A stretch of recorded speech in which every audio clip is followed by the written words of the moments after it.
આજની કારોબારીમાં ખાસ કરીને 30 કરોડ ને 55 લાખ રૂપિયા મંજૂર કરવામાં આવ્યો છે બધા.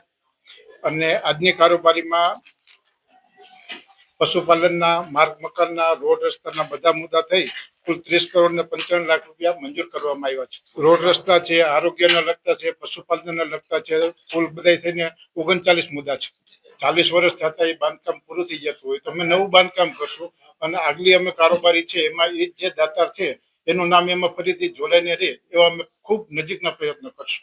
ના, અમે છીએ તાલુકામાં પૂરા થઈ ને અમારો તો નિયમ જ છે જે કામ મંજૂર કરી પૂર્ણ અને એનું લોકાર્પણ પણ અમે લોકો જ કરતા હોય છે.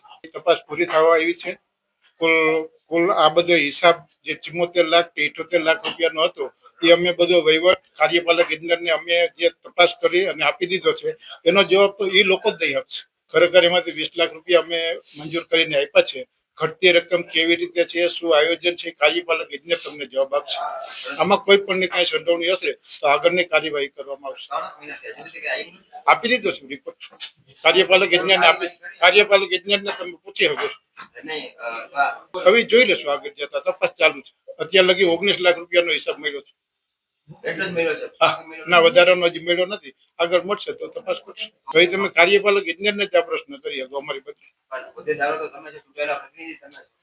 તપાસ ચાલુ છે. તપાસ પૂરી થાય ને એટલે અમે કહેશું. આવી રીતે તો બધી ન ચાલતું હોય. 19 લાખનો હિસાબ મળ્યો છે. 1 કરોડ ઉપરના 1 કરોડ 78 100 ભંડોળમાંથી અમે ચૂકવવામાં આવેલા છે. 18 લાખ જ ચૂકવવાના હતા. હા, અને ચૂકવા છે 18 લાખ. 22 લાખ ઓલરેડી ચૂકવી દીધા છે આપણે. પરત લેવામાં આવશે રકમ. ના, 22 લાખ ઓફિશિયલી છે અમારી પાસે. વીડિયો આપ્યું છે. કાર્યપાલક પાસે અત્યારે આ મુદ્દા ઉપર ચર્ચા કરી લ્યો વિશેષ. અને બીજું કે અત્યારે જે તે વખતે તપાસ અધિકારી પણ એ છે એટલે એની પાસે તપાસ થઈ ગઈ છે અને અત્યારે આગળની કાર્યવાહી એ જ કરશે.